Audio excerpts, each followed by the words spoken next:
Today, a low-fat vegetarian dish called ratatouille, a very popular dish from the Provence region of France, and it combines all of these ingredients here and lots of fresh herbs.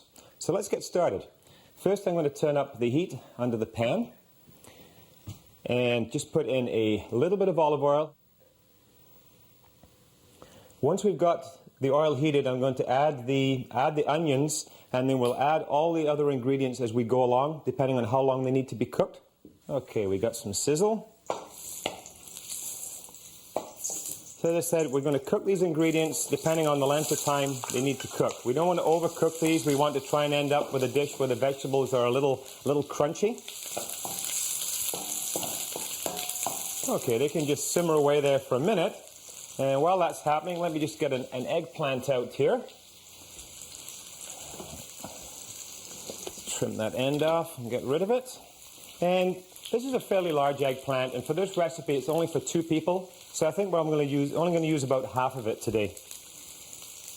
The really meaty part in the middle of the eggplant is my preference to trim it out. We also want to try and put this into equal sized pieces so that everything cooks at the same speed.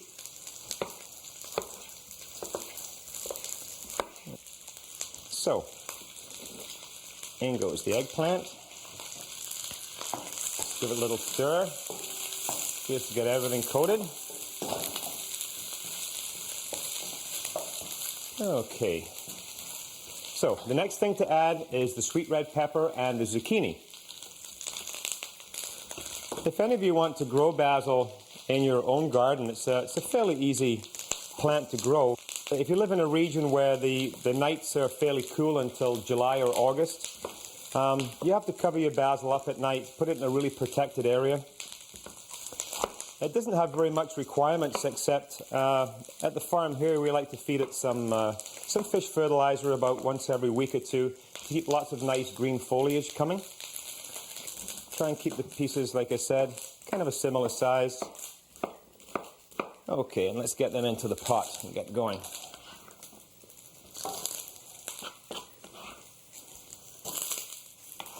There we go, a little sizzle.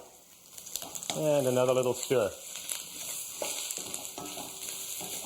The tomatoes are going to go in next, and they're going to start drawing some moisture out of them, especially when I put the salt into the dish.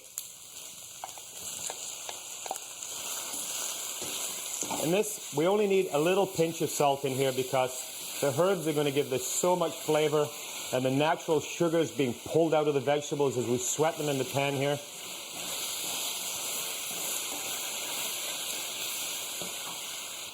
So just a tiny bit of tomato paste going in here, just a tablespoon or so.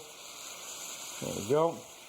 And now's the time I'm going to just put a little splash of wine in here. 2 to 3 tablespoons.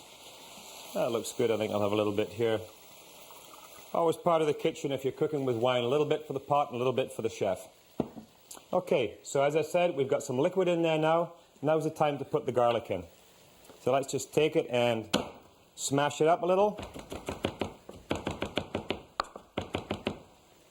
There we go. And a little bit of salt. Just going to sprinkle the salt on the garlic, and that's going to help us just get a little finer mince to it. And that will be the salt for our recipe also.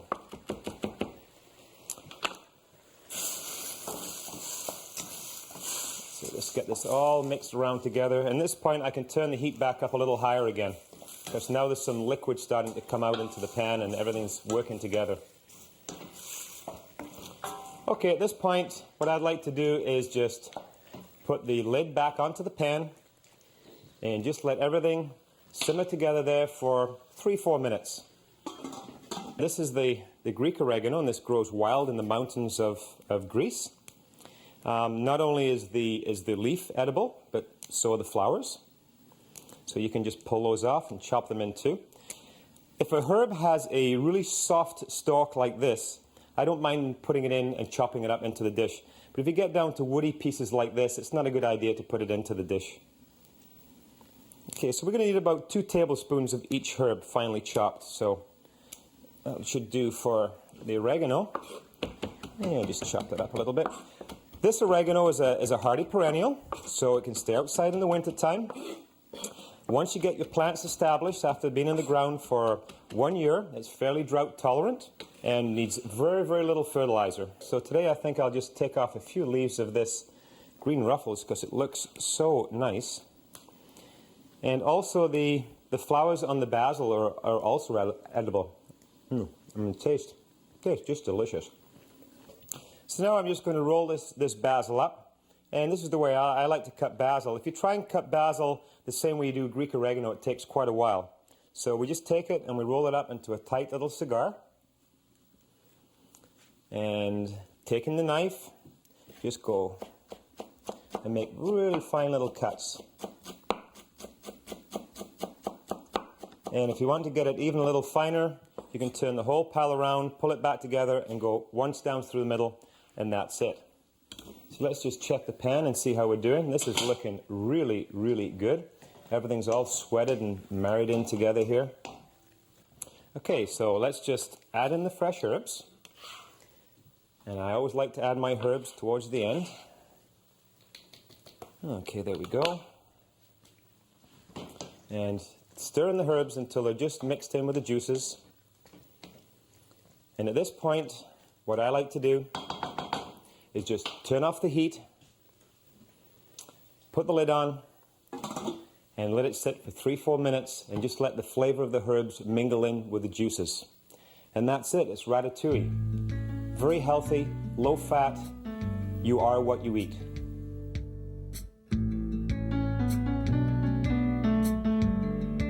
As you saw in the recipe, it is very important, whenever possible, to add the herbs close to the end of the cooking time.